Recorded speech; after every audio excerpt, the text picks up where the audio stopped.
오늘 우리가 함께 하실 말씀은 우리 고린도전서 13장 말씀입니다. 고린도전서 13장 1절에서 13절까지 말씀인데 우리가 다 읽지 않고 1절에서 3절 그리고 8절에서 13절까지만 우리 함께 봉독하도록 하겠습니다. 제가 먼저 1절 말씀을 읽겠습니다. 내가 사람의 방언과 천사의 말을 할지라도 사랑이 없으면 소리나는 구리와 울리는 꽹과리가 되고, 내가 예언하는 능이 있어 모든 비밀과 모든 지식을 알고 또 산을 옮길 만한 모든 믿음이 있을지라도 사랑이 없으면 내가 아무것도 아니요, 내가 내게 있는 모든 것으로 구제하고 또 내 몸을 불사르게 내어줄지라도 사랑이 없으면 내게 아무 유익이 없느니라. 8절 말씀입니다. 사랑은 언제까지나 떨어지지 아니하고 연도 패하고 방언도 그치고 지식도 패하리라. 우리가 부분적으로 알고 부분적으로 예언하니 온전한 것이 올 때에는 부분적으로 하던 것이 패하리라. 내가 어렸을 때에는 말하는 것이 어린아이와 같고 깨닫는 것이 어린아이와 같고 생각하는 것이 어린아이와 같다가 장성한 사람이 되어서는 어린아이의 일을 버렸노라. 우리가 이제는 거울로 보는 것 같이 희미하나 그때에는 얼굴과 얼굴을 대하여 볼 것이요, 이제는 내가 부분적으로 아나 그때에는 주께서 나를 아신 것 같이 내가 온전히 알리라. 함께 봉독하시겠습니다. 그런즉 믿음, 소망, 사랑 이 세 가지는 항상 있을 것인데 그 중에 제일은 사랑이라. 아멘. 있었습니다. 이 소그룹 성경 공부 이렇게 한 적이 있었는데요. 그런데 이 성품이라고 하는 이 소그룹 성경 공부 교재에 부제목이 하나 붙어 있었습니다. 그 부제목이 뭐냐면 바로 아무도 보는 이 없을 때 당신은 누구인가. 너무 절묘하죠. 그러니까 성품이라고 하는 건 결국 다른 사람들, 많은 사람들이 있을 때 드러나는 게 아니라 혼자 있을 때 드러나는 것이다 라고 하는 거죠. 가만히 보면 저를 봐도 그래요. 이렇게 그래도 뭐 누가 나를 목사인지 아는 건 아니지만 그래도 혹시 알아볼까봐 늘 조심조심하죠. 어디 가서도 공손히 얘기하고 그러다가 운전대만 잡으면 이 공간은 나밖에 없잖아요. 그러니까 가다 누가 끼어들기만 하면 내가 목사인데 내 앞을 끼어들어 막 그러고 빵빵거리고 막 그냥 그러지 않습니다. 그런 사람들이 혹시 있다 할까봐 참 재밌죠. 근데 이 소제목 성경 공부 그 안에 들어있었던 그 제목들이 어떤 것이었냐면 성품이 제가 기억나기로 용기, 그 다음에 자기 절제, 긍휼, 비전, 인내 이런 것들이 그 성품이라고 해가지고 들어있었던 것 같습니다. 용기 같은 것들, 이게 크리스찬의 성품이 된 것은 그렇게 이야기하고 있어요. 그러니까 우리가 크리스찬이 되기 위해서는 사실 큰 용기가 필요했다는 거죠. 그러니까 우리가 그냥 교회 나왔어가 아니라 사실은 어떤 면으로 보면 인생에 큰 결단을 하고서 큰 용기를 가지고 교회에 나오게 됐다는 거예요. 우리 예수님을 영접하게 되었다는 것입니다. 그래서 그러한 어떤 성품들을 더 잘 개발해야 된다라고 말씀하는 것이고, 그 다음에 자기 절제, 긍휼, 인내 이런 것들, 비전 이런 것들도 우리의 성품 가운데 크리스찬으로서 개발해야 되는 성품이다라고 말합니다. 그런데 그 여러 성품 가운데에서 그 어떤 성품은 다른 성품을 완성시키는 성품이다라고 하는 그런 성품이 있었습니다. 그것이 무엇이겠습니까? 그러니까 다른 성품을 완성시켜주는 성품. 그것이 바로 인내입니다. 인내라고 하는 그 성품은 정말 단순히 오래 참는다 이상의 그런 어떤 의미를 가진 성품이라는 것이에요. 왜냐하면 용기라는 그런 어떤 성품도 단 한 번 우리가 정말 용기를 내가지고 힘을 내어서 무엇인가를 했다, 그렇다고 해서 그것이 우리에게 있어서 그것이 성품이다라고 얘기할 수는 없다는 거예요. 또 우리가 자기 절제를 했다, 한 번 절제했다라는 것을 가지고 그것이 우리의 성품이다라고 얘기할 수는 없는 거예요. 그 모든 성품 가운데 함께 들어가 있어야 되는 것은 무엇이냐면 인내라고 하는 그런 어떤 성품이 함께 들어가 있어야 된다는 것입니다. 그래서 인내라는 것은 성품 그 자체로도 중요하지만 다른 성품들을 진정한 성품으로 만드는 그런 성품이다라고 우리에게 말씀해 주시는 것입니다. 우리가 지금 계속해서 우리가 성령님에 대해서 우리가 말씀을 우리 함께 나누고 있죠. 성령님에 대해서 이렇게 말씀을 나누다 보니까 우리가 성령님의 열매에 대한 말씀도 우리가 함께 나누었습니다. 그리고 보니까 또 인내도 역시 성령의 열매 중에 하나인 것을 우리가 볼 수 있죠. 물론 거기에는 오래 참음이라고 나와 있지만 인내죠. 마찬가지 단어가 될 수 있을 것입니다. 또 우리가 성령의 은사에 대해서 이렇게 말씀을 함께 나눈 적도 있습니다. 성령의 열매라는 것이 무엇이냐? 성령의 열매라는 것은 결국 성령님의 진액이 올라와서 우리 삶 가운데 맺혀지게 되는 것을 말하는 것이다 라고 이렇게 정의를 했었어요. 그러니까 성령님의 진액이라는 것은 결국 성령님의 원하시는 것이고, 성령님의 원하시는 것들이 우리의 삶 가운데 열려서 맺혀지는 것, 그것을 성령의 열매라고 한다라고 말씀을 함께 나눴습니다. 성령의 은사는 무엇이냐? 성령의 은사는 성경의 말씀에 나온 그대로 성령님의 나타나심이고, 또한 그것들은 유익하게 하는 것이다 라고 말씀을 함께 나누었습니다. 그런데 유익하게 하는 것은 결국 무엇을 유익하게 하는 거냐? 공동체를 유익하게 하는 것이고, 또한 그것뿐만 아니라 성령님과 우리가 밀접하고 그리고 어떤 친밀한 관계를 갖는 데에 도와주는 것이 바로 은사다라고 이렇게 말씀을 함께 나누었습니다. 분명히 나눴습니다. 예, 분명히 나눴습니다. 예. 그런데 이제 성령의 열매를 이야기할 때 보면은 사랑, 희락, 화평 뭐 그래가지고 몇 가지가 나오죠. 성령의 열매 9종 세트 이렇게 나옵니다. 그 다음에 은사는 몇 종 세트죠? 은사도 마찬가지로 9종 세트 이렇게 나오는 것을 볼 수 있었습니다. 그런데 이 은사를, 오늘 은사에 대해서 우리가 함께 말씀을 나누려고 하는데, 그 은사에 있어서도 앞에서 말씀드렸던 그런 어떤 성품에서와 마찬가지로 은사를 은사되게 하는 은사가 있다는 것이에요. 그러니까 은사를 진짜 은사로 만들어주는 은사가 있다라고 이렇게 말씀을 해주십니다. 그게 무엇일까? 예, 답을 아시고 계시는 분들도 조용히 하시기 바랍니다. 우리가 은사 딱 그러면은 우리 성경에서 어느 부분을 여러분들은 쳐다보게 됩니까? 은사 그러면 아무래도 고린도전서, 예, 우리 12장에서부터 14장까지를 이렇게 보게 됩니다. 참 고린도전서가 16장까지 있는데 이렇게 3장에 걸쳐서 은사에 대해서 기록했다고 하는 것은 굉장히 많은 지면을 할애해서 기록한 것이죠. 근데 그 12장은 우리가 잘 아는 대로 은사의 여러 종류에 대해서 나와 있고 유익하게 하는 것이다 뭐 이렇게 말씀이 나와 있어요. 그 다음에 이제 14장에 가보면 또 은사는 또 뭐 예언을 해라 하는 예언의 은사에 대해서 특별히 강조하는 것을 볼 수 있습니다. 근데 13장을 보면 우리가 누구나 다 잘 아듯이 13장은 그냥 사랑장이에요. 그죠? 사랑장이라고 해가지고 그냥 은사에 대한 이야기라기보다는 그냥 사랑에 대한 이야기로 이렇게 우리가 생각하기 쉽습니다. 그런데 보면은 13장을 시작하기 전에 12장의 맨 마지막 구절에 보면 뭐라고 말씀하고 있냐면, 너희는 더욱 큰 은사를 사모하라. 내가 또한 제일 좋은 길을 너희에게 보이리라 라고 이렇게 말씀을 해주십니다. 그 원어를 보면 그냥 단순히 더 큰 은사 그래가지고 뭐 한 가지라고 이렇게 생각할 수 있는데 그렇지 않더라고요. 그렇지 않고 더 큰 은사들을, 복수를 써가지고 은사들을이라고 이렇게 이야기하고 있습니다. 죄송합니다. 그리고 나서 말씀하신 것이 고린도전서 13장이에요.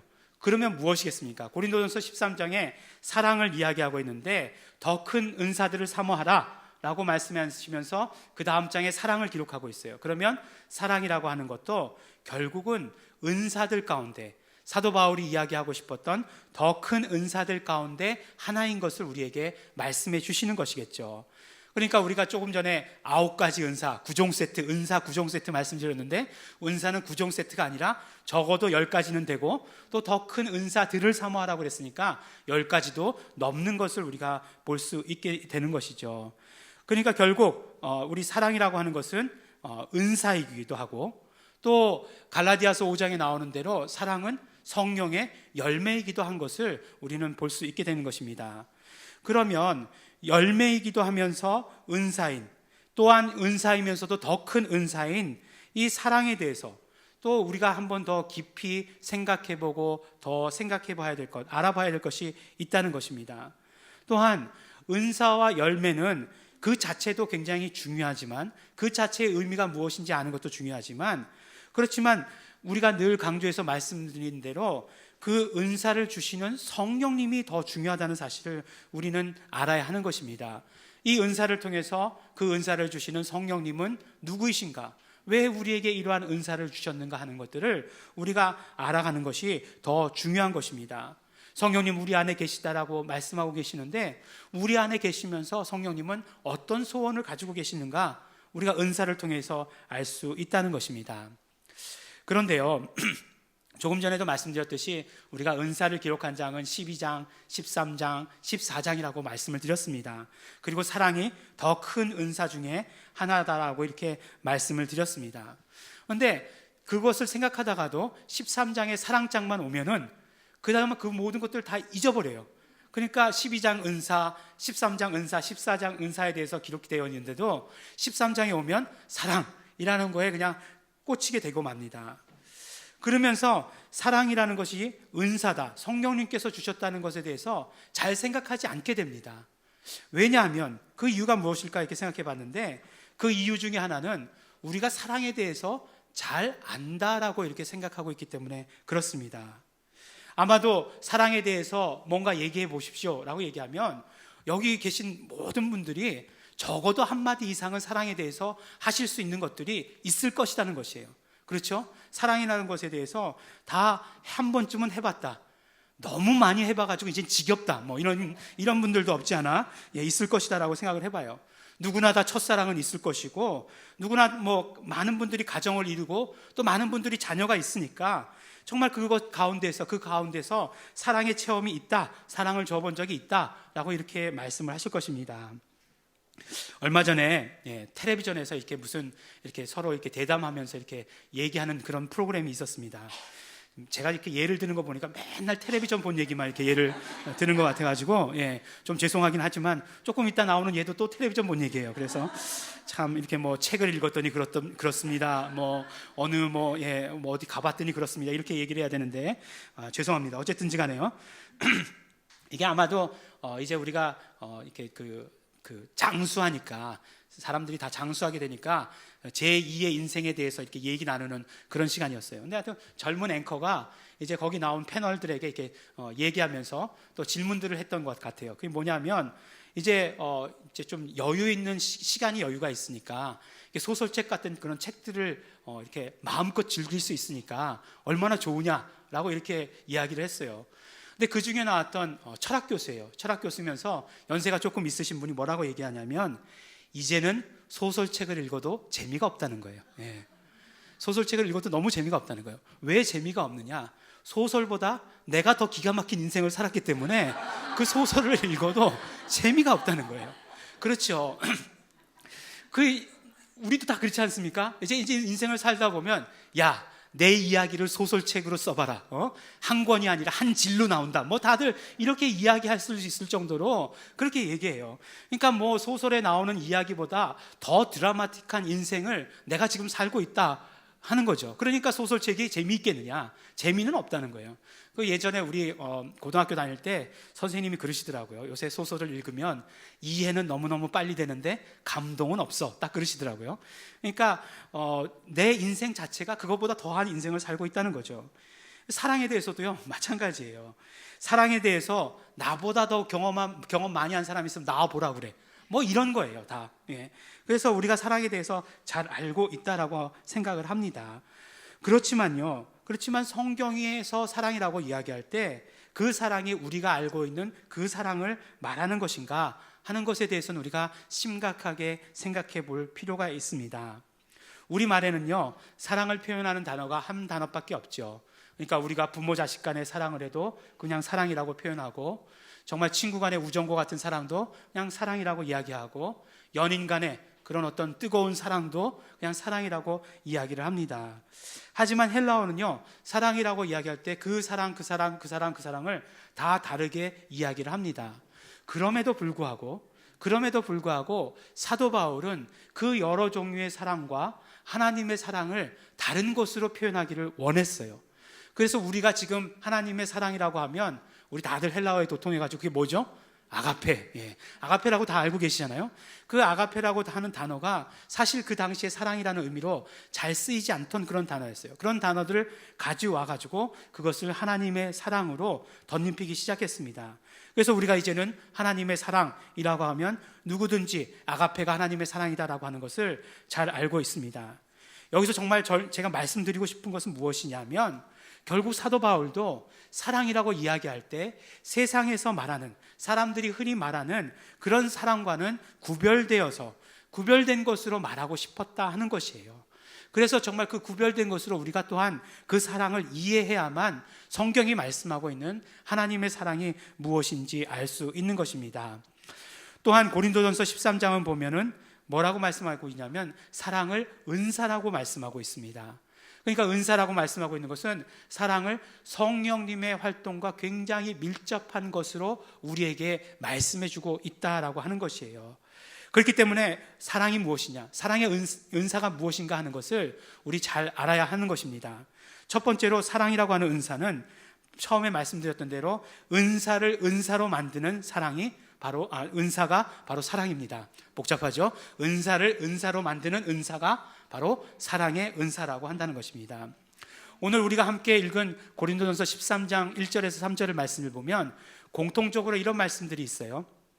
내가 사람의 방언과 천사의 말을 할지라도 사랑이 없으면 소리나는 구리와 울리는 꽹과리가 되고, 내가 예언과 모든 지식과 모든 믿음이 있을지라도 사랑이 없으면 내가 아무것도 아니고, 또 내가 내게 있는 모든 것으로 구제하고 몸을 불사르게 내어줄지라도 사랑이 없으면 내게 아무 유익이 없다라고 이렇게 말씀을 합니다. 사랑이 없으면, 그 사랑이라고 하는 그 은사가 없으면 나는 아무것도 아니고, 나의 어떤 모든 희생과 나의 모든 어떤 그 드리는 그런 것들도 내게 유익을 주지 못한다라고 이렇게 말씀을 합니다.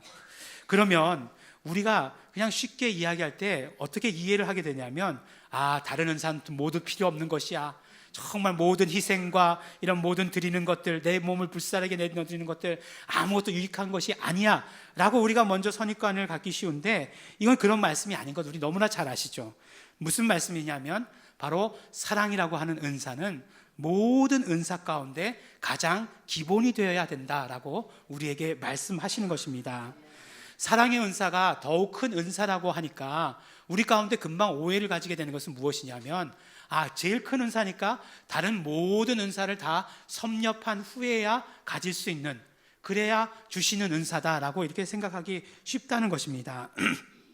그것이 아니라 사랑의 은사는 모든 은사를 은사로 만드는 은사이기 때문에 가장 베이스가 되는 것이고 가장 기본이 되는 것이다 라고 이렇게 말씀해 주시고 계시는 것입니다. 우리가 방언을 하고 혹 천사의 말을 하고 또 다른 많은 은사를 가지고 있고 자신을 아무리 희생한다 할지라도 사랑이 있어야 된다 라고 말씀해 주시는 것이고, 모든 은사는 사랑에서 출발하는 것이다 라고 우리에게 말씀해 주시는 것입니다. 병 고치는 은사가 있어도, 어떤 믿음의 은사가 있어도, 예언의 은사가 있어도, 방언의 은사가 있다 할지라도 사랑이 있어야 하는 것입니다. 그래야 그 은사가 은사로서 귀중하게 쓰임을 받을 수 있는 것입니다. 어떤 목사님이 계십니다. 저도 알고 여러분들도 잘 아시는 그런 목사님이 계십니다. 누군지 생각하지 마십시오. 그분이 맞습니다. 그분입니다. 근데 그분에게는 어떤 은사가 있냐면 치료의 은사가 있으세요. 근데 치료의 은사가 있으셔서 많은 병든 사람들이 기도를 받으러 옵니다. 치료받으러 오세요. 근데 그 은사를 정말 그 치유의 은사를 사용하시는 걸 보면 정말 사랑이 없이는 저 치유의 은사라는 건 너무 힘든 일이겠구나 라는 그런 생각을 할 때가 정말 너무너무 많이 듭니다. 보면은 어떤 일을 하다가도 말씀을 전하고 그 다음에 영적인 일들, 그런 모든 진액을 다 쏟고라도 또 그런 어떤 병든 사람이 있으면 보시고 기도해 주시고 하는 그런 것들을 보면서 정말 저 은사라고 하는 것은 사랑이 없으면 도저히 안 되는구나 라고 하는 것을 깨닫게 된다는 것이에요. 그래요. 정말로 어떤 은사든지 은사를 은사로 만드는 것, 은사를 은사답게 만드는 것, 은사를 사용할 수 있게 만드는 것은 이 사랑이라고 하는 은사가 정말 기본이 되어야 한다는 것입니다. 또한 그 12장에 보면은 은사라는 것은 무엇이라고 말하냐면 은사는 유익하게 하기 위함이라고 말하고 있어요. 그리고 14장에 보면은 은사라고 하는 것은 결국 공동체를 세우게 하기 위함이다 라고 말씀하고 있는 것을 볼 수 있습니다. 은사라는 것은 공동체의 유익을 위한 것이에요. 공동체의 유익을 위한다는 것이 무엇이겠습니까? 바로 나를 주장하는 것이 아니라 나보다 공동체, 나보다 다른 사람들, 나보다 남을 낮게 여기는 그것이 바로 공동체의 유익을 위한 것이 아니겠습니까? 사랑은 절대로 내 중심이 되어서 내 것만을 주장할 때 사랑의 어떤 은사들은 이루어지거나 발현될 수 없다라고 이렇게 말씀해 주시는 것입니다. 우리가 그 사랑의 은사를 받아가지고 사랑할 때에 그때 우리는 성령님께서 어떤 일을 하시는지, 성령님께서 어떤 마음을 가지고 계시는지, 내 안에서 정말 원하시는 것이 무엇인지를 우리는 경험으로 우리 알게 된다라고 말씀하는 것입니다. 그러면 두 번째로 이 사랑의 은사는 과연 무엇을 말하는 것인가 하는 것이에요. 사랑의 은사라고 하는 것은 무엇을 말하는 것인가? 오늘 우리가 말씀 가운데 읽지는 않았지만 우리 4절부터 7절 말씀에 보면 사도 바울은 사랑이라는 것을 가지고 마치 시처럼 이렇게 묘사를 했습니다. 시인 게 맞는 것 같은 게, 왜냐하면 이것을 가지고, 이 성경 구절 가지고 예전에부터 내려오는 그런 찬양들 있잖아요. 사랑은 언제나 오래 참고, 그 다음에 또 성가곡도 있는데 갑자기 여기만 쓰면 기억이 안 나더라고요. 좀 전에까지 기억이 났는데, 내가 천사의 말을 하여도 뭐 사랑이 없으면, 이게 굉장히 이렇게 쫙 이렇게 멋있게 한번 뽑아야 이게 감동이 있고 그런 건데, 그냥 그렇다는 것만 이렇게 기억하시고 상상하시기 바랍니다. 그러니까 분명히 시처럼 이렇게 썼어요. 그러면 사도 바울은 뭘 생각하고 이렇게 시처럼 이렇게 사랑에 대해서 써내려 갔을까 하는 것이에요. 그런데 이 내용을 보면 더 기가 막히지 않습니까? 오래 참고 온유하며 투기하는 자가 되지 아니하며 교만하지 아니하며 불의를 기뻐하지 아니하며 진리와 함께 기뻐하고, 또 거기까지는 괜찮다고 해도요, 모든 것을 참으며 모든 것을 믿으며, 이런 부분들에 대해서 이런 것이 사랑이다라고 얘기하는 것, 정말 좋은 서술일지 몰라도 나하고는 관계없다라는 그런 생각이 들 때가 너무나 많습니다. 근데 이 사랑이라는 단어 대신에, 이 사랑이라고 하는 단어 대신에 바로 예수님이라는 단어를 대입해서 이 구절을 읽으면 오히려 이 성경 말씀이 우리에게 훨씬 더 쉽고 이해되기 쉬운 것을 알 수 있습니다. 예수님은 오래 참고, 예수님은 온유하며 투기하는 자가 되지 아니하고, 예수님은 불의를 기뻐하지 아니하고 진리와 함께 기뻐하고, 예수님은 모든 것을 참으며, 예수님은 모든 것을 믿으며, 예수님은 모든 것을 바라며, 예수님은 모든 것을 견디느니라 라고 우리에게 말씀해 주세요. 오히려 그러니까 사랑이 무엇인지 더 구체적으로, 더 정확하게 알 수 있게 되는 것입니다. 우리가 사랑이라고 이야기할 때 그냥 막연하게 우리가 알고 있는 사랑과 섞어서 생각하기 쉽지만, 오히려 성경에서 이야기할 때 사랑이라고 하는 것은 예수님을 말씀하고 있는 것이에요. 우리가 은사라고 얘기할 때, 은사라고 하는 그 단어가 카리스마라고 하는 헬라어로 카리스마입니다. 그래서 누가 카리스마가 있다 이렇게 하니까 그런 말 많이 사용하죠. 우리 일상적으로도 많이 사용하는데, 그게 뭐냐면 은사다 이렇게 얘기하는 거예요.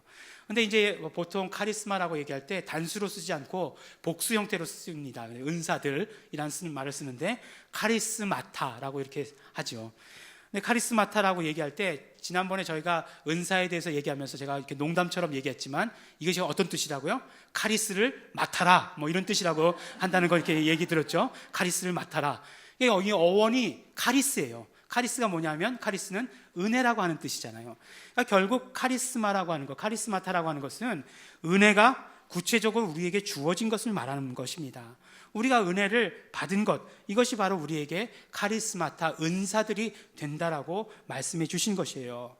사랑이 은사다라고 하는 것, 예수님이 사랑이시다라는 것을 통해서 우리가 금방 알 수 있게 되는 거죠. 바로 사랑이라고 하는 것은 예수님으로 말미암은 그 은혜 때문에 우리에게 주어지는 것입니다. 이 사랑이라고 하는 것은 하나님만이 가지고 계셨던 것이에요. 우리가 그 비슷한 것을 가지고 있었을지 모르지만, 그러나 성경에서는 분명히 사랑은 하나님이 원래 가지고 계셨던 것이다라고 말씀하십니다. 그런데 우리에게 주셨어요. 독생자 예수 그리스도를 주심으로 말미암아 우리와 하나님 사이에 화목제물이 되게 하심으로 말미암아 우리에게 주셨다라고 이렇게 말씀을 하시는 것입니다. 그래서 예수님께서 오실 때는 은혜와 진리가 충만했다라고 얘기하는데, 은혜와 진리라고 얘기하는 것은 카리스와 알레세이아를 얘기하는 것 아니겠습니까? 그러므로 예수님은 사랑이시고, 예수님은 우리에게 보내주신 은사이시고, 예수님은 우리에게 주신 그 사랑의 정말 완성이라고 하는 사실을 우리에게 말씀해 주시는 것입니다. 우리가 사랑의 은사를 받았다라고 한다면 그럼 어떻게 해야 되겠습니까? 우리는 사랑의 은사를 받았다라고 한다면 우리는 정말 하나님을 사랑하고 예수님을 사랑하고 성령님을 사랑하는 그런 일들을 해야 하는 것입니다. 그 조금 전에 말씀드렸던 그 목사님 계시잖아요. 저도 알고 여러분들도 알고 계신 그 목사님이요. 그 치유의 은사를 가지고 계신 그 목사님. 그 목사님께서 기도하실 때 사랑이 있으시다라고 말씀을 드렸어요. 그런데 그 사랑이 구체적으로 무엇이냐면 물론 그 사람, 병자들 긍휼히 여기면서 사랑하시지만 그보다 먼저 사랑하는 것은 정말 예수님을 사랑하신다는 거예요. 예수님을 사랑하시는 것, 예수님에 대한 사랑을 느낄 수 있는 것, 그리고 나서 그 어떤 긍휼함을 가지고 그 나온 사람을 사랑하는 것, 그것을 우리가 너무너무 잘 볼 수 있다라고 한다는 것입니다.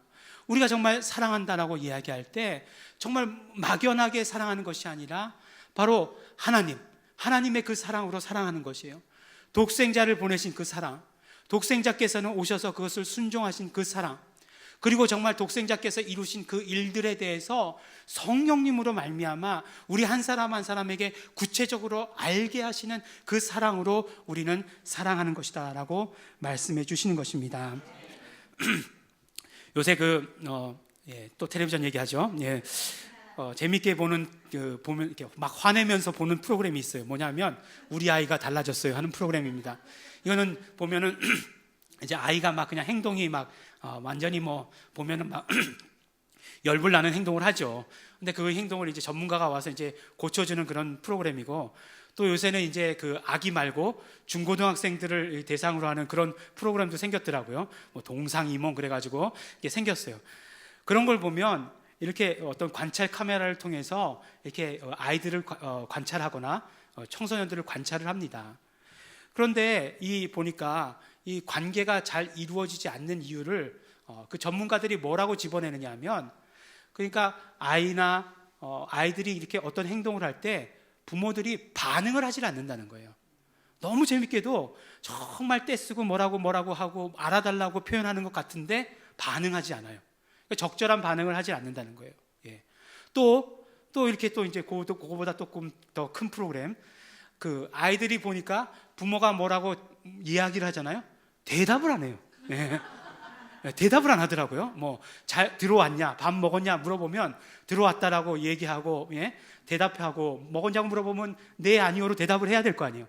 대답을 안 하는 거예요. 예. 보는 저도 그냥 막 열불이 나더라고요. 그래서 이제 보면서 이제 이렇게 얘기하죠. 니네들은 대답 잘해라. 이제 어금니를 꽉 깨물면서 얘기를 하는 거예요. 그런데요, 보니까 정말 그런 어떤 새로운 관계들을, 정말 사랑의 관계들을 만들어가는 데 있어서 리액션이 중요하다는 거예요. 올바른 리액션이 부모와 자식 간의 올바른 관계를 만들어간다라고 이렇게 이야기를 하더라고요. 그래서 인터넷에서 또 떠다니는 건 읽은 얘기인데, 남녀 간에도 대화가 안 되는 건 뭐냐면 남자들이 여자들의 이야기에 리액션을 못하기 때문에 그렇다는 거예요. 예. 남자들은 대화를 나눌 때 대화의 내용이 중요해요. 그렇죠? 어떤 대화를 나누는가가 내용이 중요한데, 그런데 그 여자들은 그렇지 않다는 거예요. 내용이 중요한 것보다도 서로 대화하고 있다는 자체가 중요하다는 거예요. 그렇기 때문에 리액션하는 그런 팁을 가르쳐 주더라고요.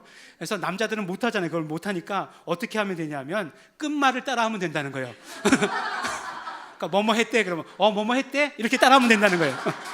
네, 굉장히 중요한 얘기죠. 성경에서 나오는 것보다 훨씬 더 중요한 대화의 팁을 가르쳐 드리는 거죠. 그냥 그 끝말만 따라하면 여자들의 말은 그렇게 리액션을 하면 된다는 거예요. 그런데 실제적으로 그걸 실험을 해봤는데 그게 그 관계 회복에 큰 도움이 된다는 거예요. 남성분들, 꼭 여자분들의 리액션이 안 될 때, 그럴 때는 어떻게 해야 될지 모를 때는 끝말만 따라 하시기 바랍니다. 끝말만 따라 하시면 된답니다. 그러니까 그것만 해보시기 바라겠습니다. 하나님께서 우리에게 정말 하나님만이 가지고 계신 사랑이라는 것을 우리에게 주셨어요. 근데 우리가 정말로 그 아기나 정말 그 청소년 같은 그런 모습을 보이지 않나요? 사춘기 청소년 같은 그런 모습을 보이지 않나요? 사랑해 주시고 정말 사랑을 쏟아부어 주셨는데 아무 반응을 안 하는 거예요. 아무 반응을. 어떻게 하면 된다고요? 끝말만 따라하면 된답니다. 끝말. 예수님께서 독생자를 보내셨다 그러면 독생자를 보내주셨습니다 이렇게 따라하라는 거예요.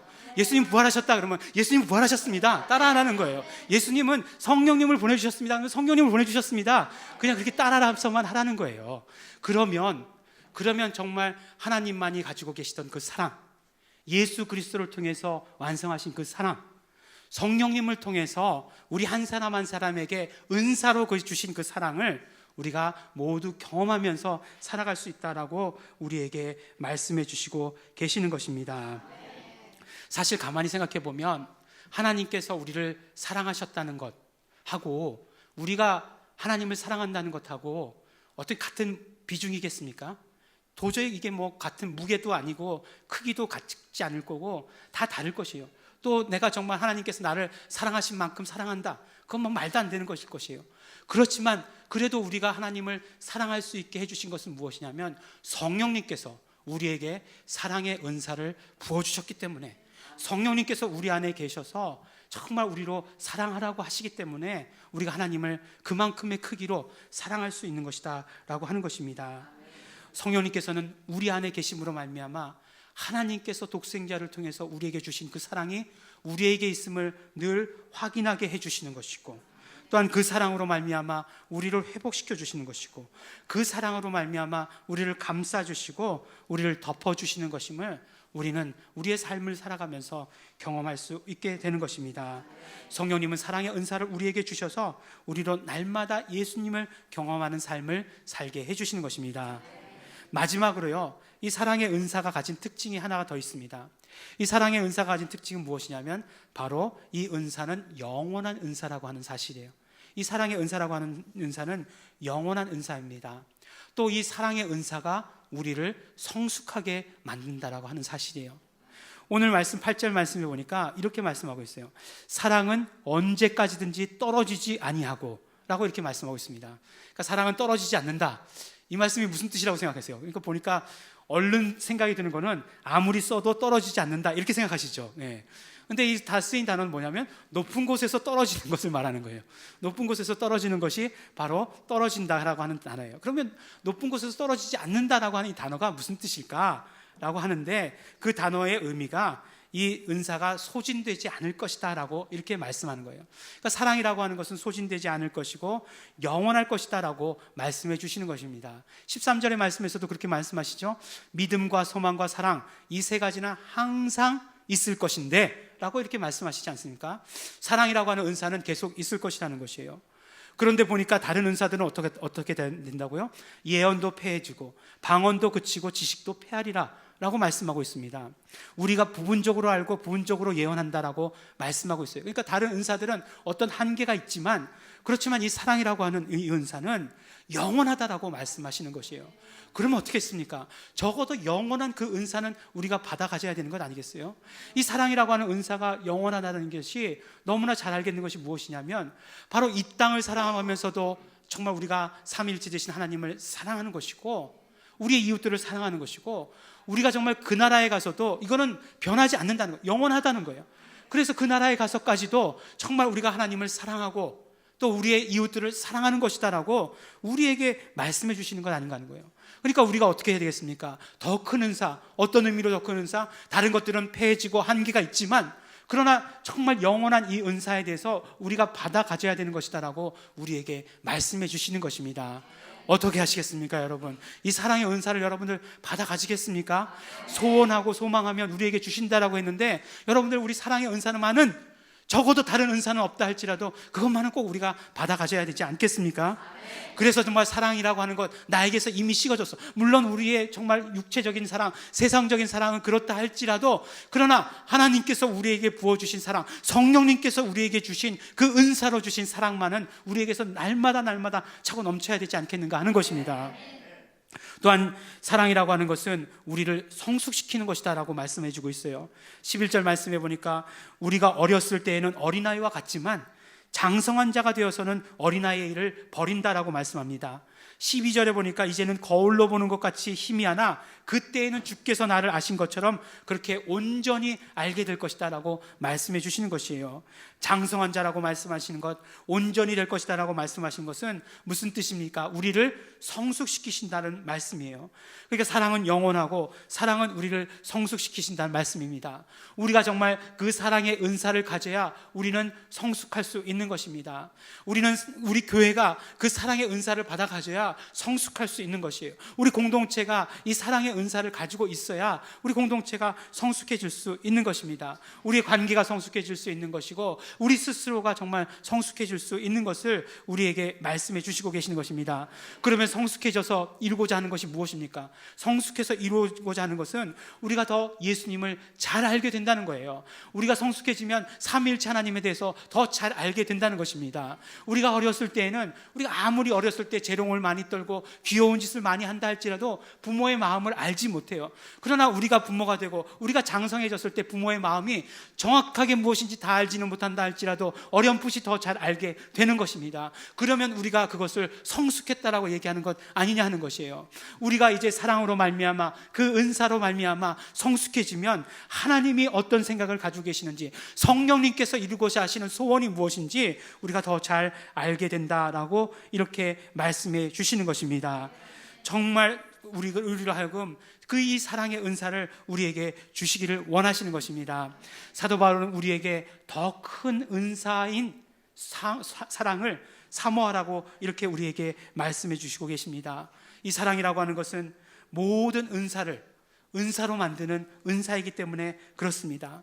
그렇다고 해가지고 이 사랑의 은사가 모든 은사를 다 받은 다음에 받는 그런 의미는 아닙니다. 모든 은사 가운데 먼저 되는 기본되는 은사라고 우리에게 말씀해 주시는 것입니다.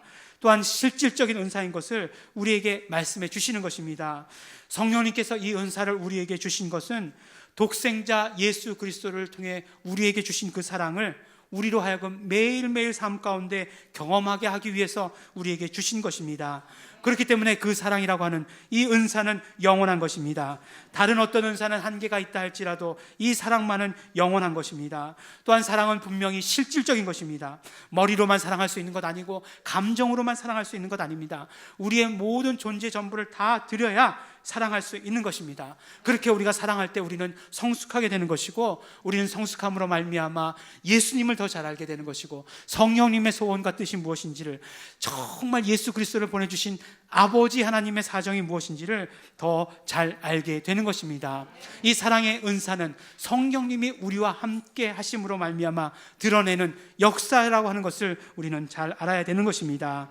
우리 사랑하는 우리 예일중앙교회 성도 여러분, 성령님께서 우리에게 사랑의 은사를 주시고 계십니다. 우리가 그 사랑의 은사를 받아야 합니다. 정말 성령께서 우리에게 이루고자 하시는 그 일들을 우리에게 은사를 주심으로, 사랑의 은사를 주심으로 말미암아 이루어 가십니다. 사랑의 은사로 말미암아 우리가 그것을 받아들임으로 말미암아 삼위일체 되신 하나님을 더욱더 사랑하고 성령님의 충만하심, 성령님의 인도하심을 매일매일 삶 가운데서 경험하시는 우리 성도 여러분들이 되시기를 예수 이름으로 축원합니다. 우리 함께 기도하시겠습니다. 이 시간에 우리 기도하실 때 우리 감사하시면서, 우리 또한 소원하시면서, 우리 결단하시면서 기도하시기 바랍니다. 성령님께서 우리에게 사랑의 은사를 주신 것 너무나 감사하고 고맙습니다. 우리가 그 은사를 사용하기를 원합니다. 은사를 은사로 만들기를 원합니다. 정말 그 은사를 사용함으로 말미암아 아버지 하나님의 사랑, 예수 그리스도의 사랑, 성령님의 그 사랑을 우리가 모두 받아가질 수 있도록 되기를 소원합니다. 결단합니다. 우리 다 같이 통성으로 함께 기도하시겠습니다.